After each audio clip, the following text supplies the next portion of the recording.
Ficou entendido esses exercícios sobre lei de velocidade? Se não, volta o vídeo e tenta entender, porque é bastante importante isso. Agora nós vamos aprender a relacionar a concentração com o tempo que a reação está se passando. Para isso nós vamos utilizar a lei de velocidade integralizada. Nós vamos ver ordem 0, ordem 1 e ordem 2. Seja uma reação de reagente A fornecendo produtos, se ela for de ordem 0, como é que eu calculo a velocidade? Primeira coisa que a gente viu, derivada de A em função do tempo. Mas outra forma de calcular é usando a lei de velocidade, que é K vezes a concentração de A elevado à sua ordem. Eu já estou dizendo que a ordem é 0. Então vai ficar dA dt igual a K elevado a 0. Só que K elevado a 0 é um valor 1. E tem um detalhe. Aqui o A não é reagente. Então esse valor vai ser o quê? Negativo. Menos dA dt igual a K. O que é que eu vou fazer? Vou passar o dt multiplicando e o negativo para lá também. Então vou encontrar aqui dA é igual a menos K dt. Para resolver isso aqui, basta fazer uma integral simples.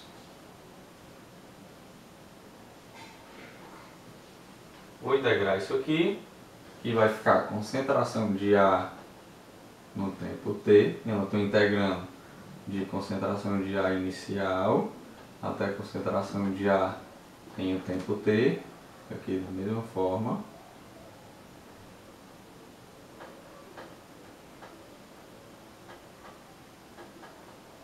Então vai ficar, integrando isso aqui, vai ficar a concentração de A no tempo t menos concentração de A inicial igual a menos K vezes o tempo. Então, está aqui a nossa lei de velocidade integrada. A gente pode até jogar para lá, vai ficar mais fácil. Concentração de A no tempo t é igual a menos K vezes t mais a concentração de A inicial. Então está aqui a nossa lei de velocidade integralizada. Aqui, já vou demonstrar a lei de velocidade integrada para a ordem 1. Da mesma forma, aquele início, menos a derivada de A em função de t vai ser igual à lei de velocidade. A lei de velocidade, nesse caso, vai ser K vezes a concentração de A elevado a 1, porque eu estou querendo de ordem 1. Então, mais uma vez, vou jogar o negativo para lá e o dt para cá. Só que eu vou trazer a concentração do A para cá. Ó, fazer assim. Então, vai ficar dA sobre a concentração de A igual a menos K vezes dt. Aqui, agora, é só integrar de concentração do A inicial até concentração de A t. E aqui, tempo 0 até o tempo t. Então o que a gente vai achar? Aqui, ó, integral da inversa da função vai ficar ln de concentração de A no tempo t menos o ln da concentração de A no tempo 0 igual a menos K vezes t. Ok? Então isso aqui já é a minha equação, a minha lei de velocidade integrada. Tem outro jeito para deixar um pouquinho mais bonitinho. Utilizando a propriedade do logaritmo, quando você tem a subtração dos logaritmos, você pode transformar no logaritmo do quociente. Então vai ficar ln da concentração de A elevado a t sobre a concentração de A elevado a 0, elevado não, inicial, igual a menos K vezes t. Beleza isso aqui? Então já achamos para a primeira ordem a lei de velocidade integrada. Agora vamos fazer a mesma coisa, porém para uma ordem 2. Nós temos que velocidade é menos dA sobre dt, lado que a gente viu lá da velocidade média, igual a lei de velocidade dessa ordem, que é k vezes a concentração de A elevado a 2. Por que elevado a 2? Porque eu estou fazendo a lei de velocidade de ordem 2. Então a gente vai fazer o mesmo esquema. O dt vai para cá e o A vem para cá. E o negativo também. Então o que a gente vai encontrar? Que derivada de A dA sobre concentração de A ao quadrado é igual a menos K dt. Aqui, ao integrar isso, de 0 a t, aqui de concentração de A inicial até concentração no tempo t, o que é que a gente encontra?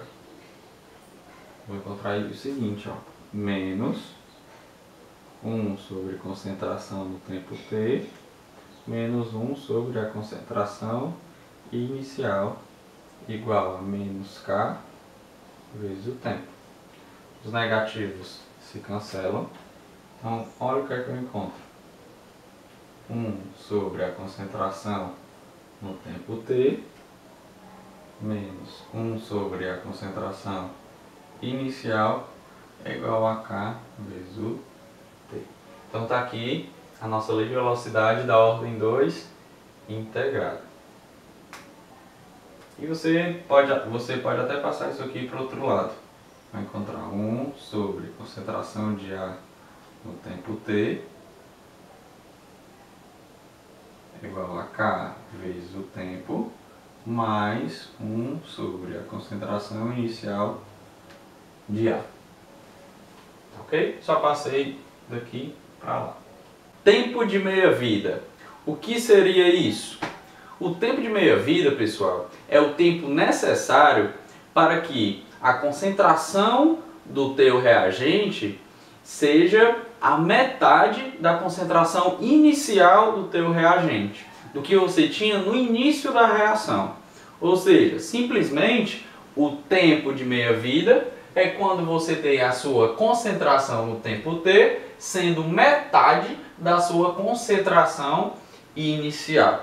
Tá ok? O tempo de meia-vida é bastante importante na datação de fósseis, de pedras, de todo e qualquer objeto que tenha carbono 14. O carbono 14 é um isótopo do carbono que é radioativo. Exatamente, ele tem uma certa radioatividade. E é essa radioatividade que faz ser possível calcular a idade de qualquer objeto. Agora, a gente vai aprender a calcular o tempo de meia-vida para qualquer reação.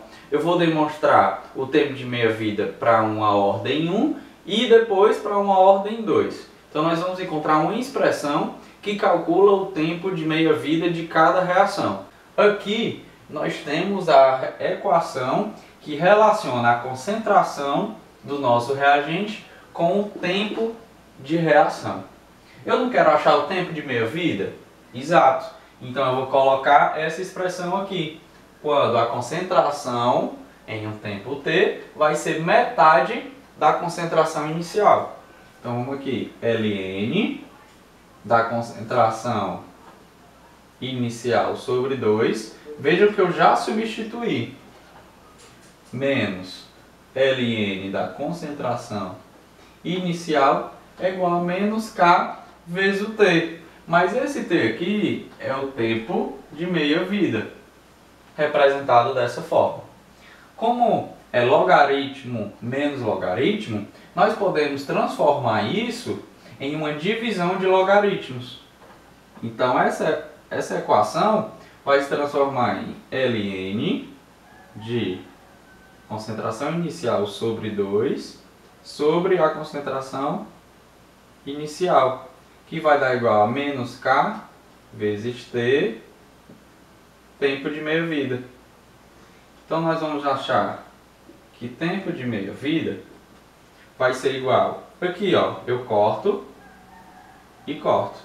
Então o tempo de meia-vida vai ficar logaritmo neperiano de 1/2 dividido por menos k. Isso aqui, menos k, porque o menos k estava multiplicando, veio dividindo.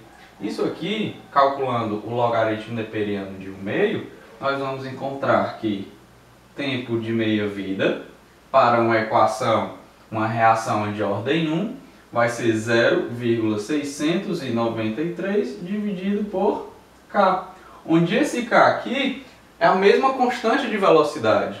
Então, dependendo da minha constante de velocidade da reação, eu vou ter um tempo de meia-vida. Lembrando que essa relação é apenas para a ordem 1. Agora, nós vamos demonstrar como achar o tempo de meia-vida para uma reação de ordem 2. Aqui eu coloquei a relação que existe entre concentração dos reagentes e o tempo de reação. Mais uma vez lembrando que aqui eu estou interessado em calcular o tempo de meia-vida, ou seja, quando a concentração final for metade da concentração inicial. Então, essa relação pode ser reescrita como 1 sobre concentração final, eu quero que seja metade da concentração inicial. Vai ser concentração inicial dividido por 2 igual a K vezes o tempo de meia-vida mais 1 sobre a concentração inicial. Vou pegar isso aqui e passar negativo. Isso aqui é divisão de fração. Repete a primeira e multiplica pelo inverso da segunda.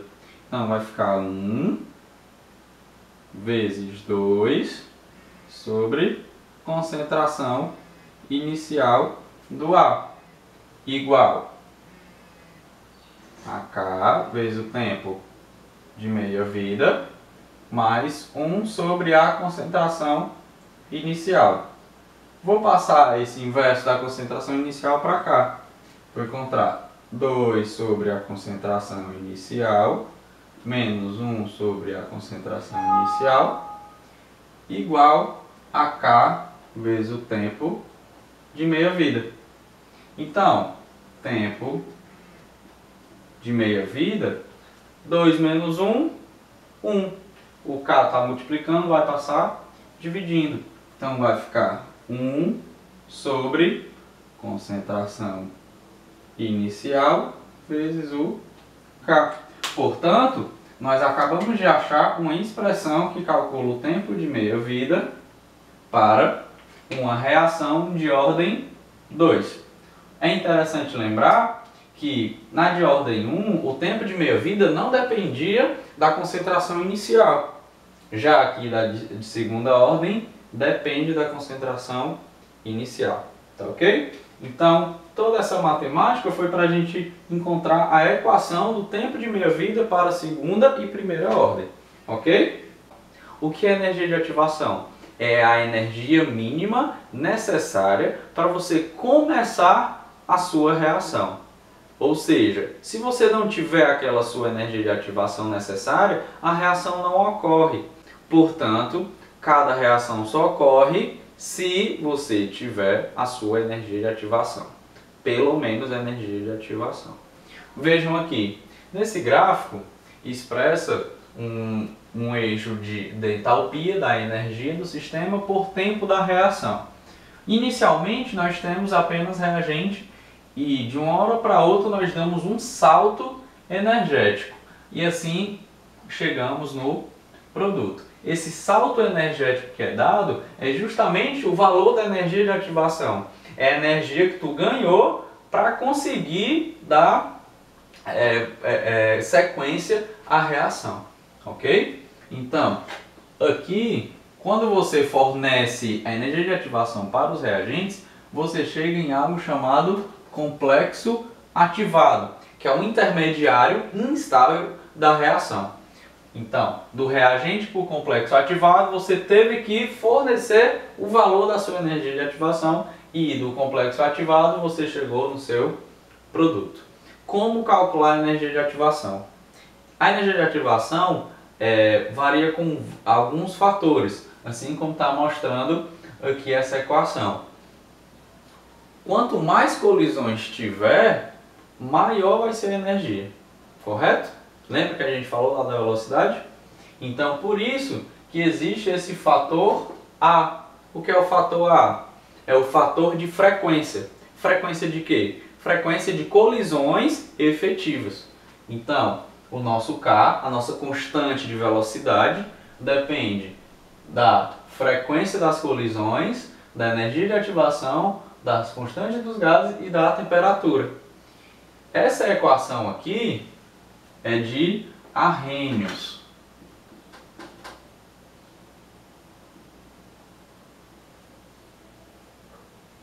Ok? Essa forma aqui de baixo é a forma linearizada da equação de Arrhenius, onde temos isso aqui, para assim conseguir plotarmos um gráfico de ln de K pelo inverso do T. Como isso aqui é o nosso coeficiente angular e é negativo, ele é decrescente. Então o ângulo feito aqui é justamente tangente do ângulo vai ser igual a menos energia de ativação sobre R, certo? Então, isso é energia de ativação, energia mínima necessária para que a reação ocorra, que depende desses fatores. Agora, depois dessa matéria bem pesada, que envolve cálculo, integral, derivada, vamos fazer alguns exercícios, tá? Eu tive que provar essas fórmulas para vocês na prova conseguirem fazer isso também. Ah, esqueceu a equação? Lembra de onde ela veio, integra e você vai chegar onde você quiser. Ok? Então, essa parte é muito densa, mas é necessária. Na resolução de exercícios, a gente já vai colocar a fórmula direta e vai achar os valores pedidos. A questão 26 do capítulo 13 dá essa reação da desintegração da fosfina, diz que a reação é de primeira ordem, isso foi dito, né? Nós não achamos, foi dado pela questão. A questão ainda nos disse o tempo de meia-vida, que vale 35 segundos, e nos deu a temperatura desse processo, que é 953 Kelvin. O item A pede apenas a constante de velocidade. Tu não tem um tempo de meia-vida? Então, consequentemente, tu tem a constante de velocidade. Basta tu lembrar que uma reação de primeira ordem tem tempo de meia-vida igual a 0,693 dividido por K. Então, o valor de K vai ser 0,693 dividido pelo tempo de meia-vida, que vale 35 segundos. 0,0198. Qual a unidade? Ela não é de primeira ordem? K da primeira ordem é segunda menos 1. Ok? Então, bem tranquilo. Lembra de uma coisa, se ele te deu o K da primeira ordem, tu tem o tempo de meia-vida. Se tu tem o tempo de meia-vida, tu tem o K. Beleza? O item B pede o tempo necessário para você decompor 95% da fosfina. Aqui a gente tem que lembrar daquela equação que relaciona concentrações com o tempo de primeira ordem. Ln da concentração de A no tempo T vai ser igual a K vezes T mais Ln da concentração inicial da fosfina. Vou passar isso aqui negativo e eu vou encontrar aquela outra forma dessa mesma reação, que é Ln de A no tempo T dividido pela concentração de A inicial. Opa, aqui é menos, né? Menos K vezes T. Eu quero achar o tempo.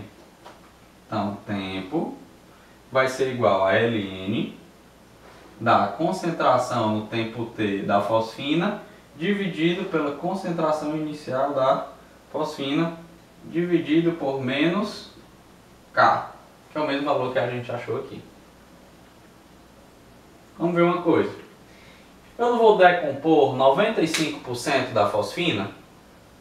Beleza. Então, quanto é que vai ser essa relação aqui.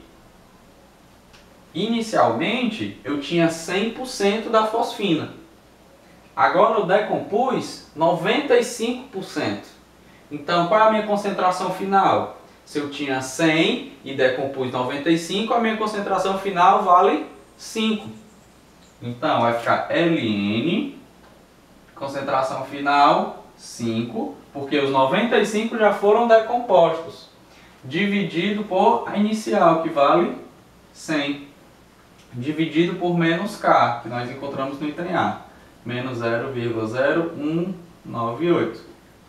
Esse valor do tempo aqui dá aproximadamente 151 segundos.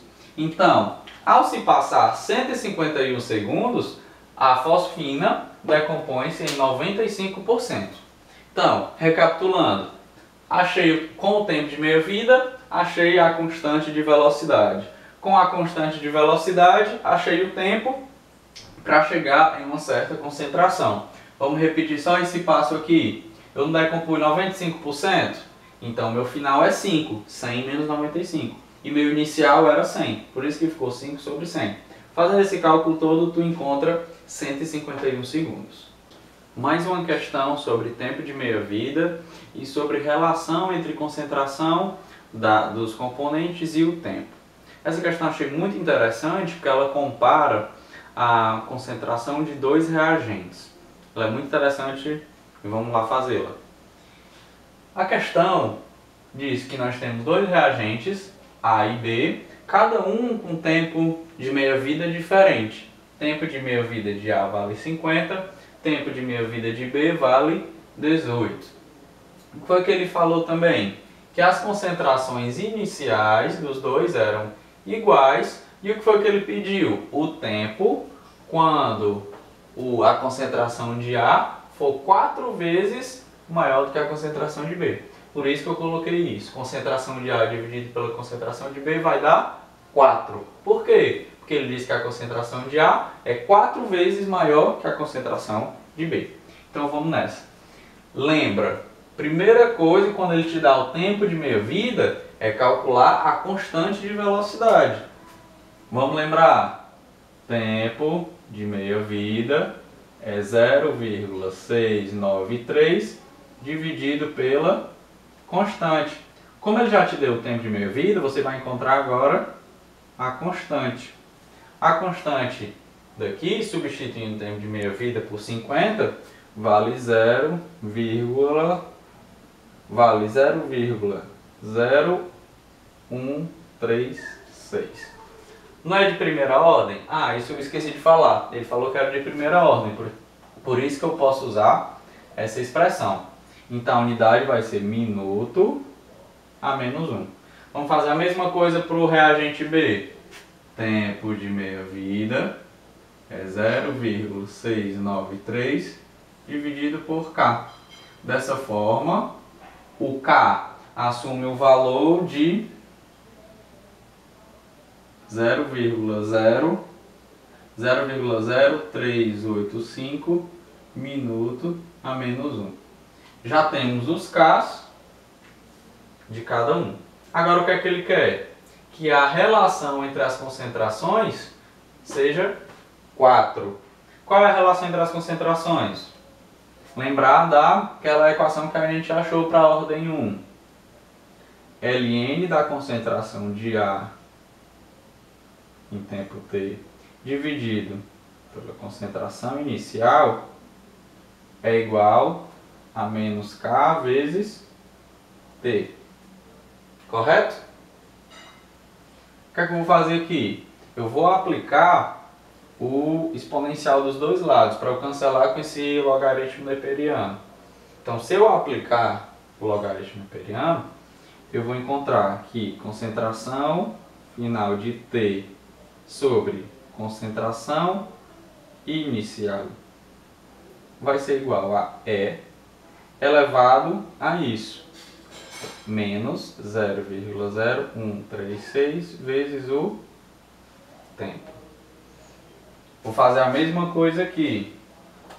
Ln da concentração de B em um tempo t, dividido pela concentração de B inicial, vai ser igual a menos K vezes o t. Vou aplicar a exponencial dos dois lados. Então o que é que eu vou encontrar?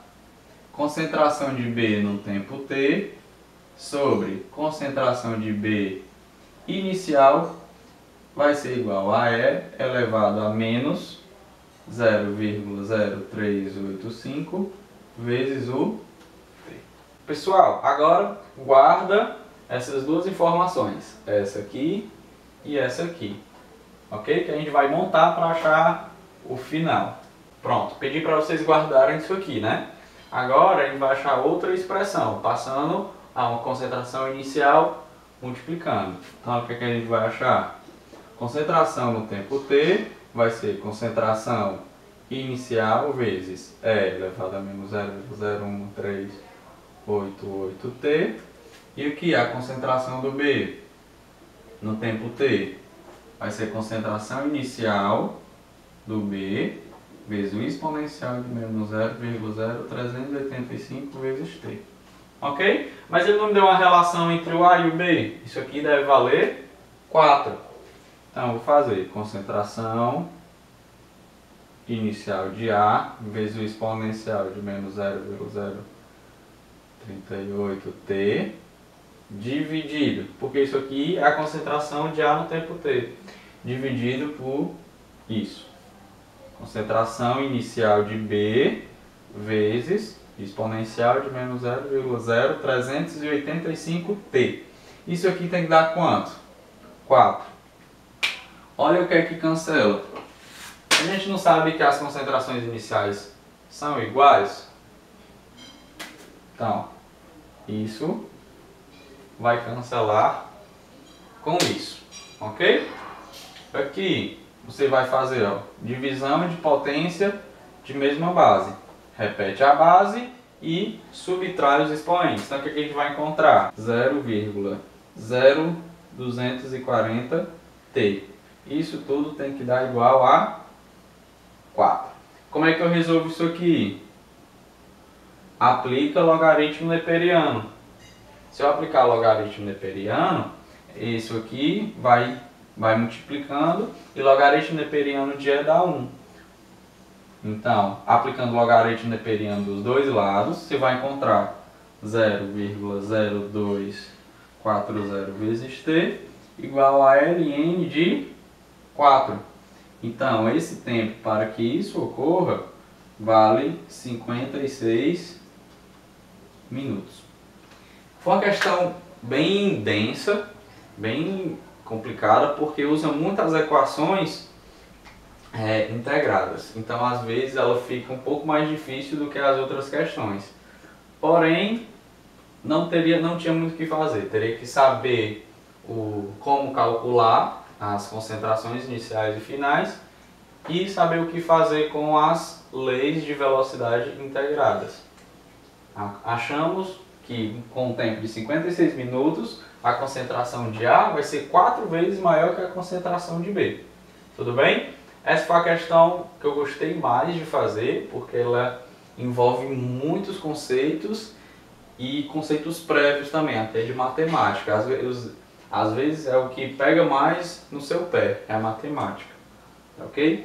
E com essa questão a gente encerra o capítulo de cinética. Já resolvemos soluções, já resolvemos cinética. Próxima série de vídeos vai ser sobre equilíbrio químico. Espero que vocês estejam comigo nessa. Se gostou do vídeo, dá um like, se inscreve no canal e ajuda a mandar esse conteúdo, esse conhecimento para quem estiver precisando. Obrigado pela atenção, até a próxima.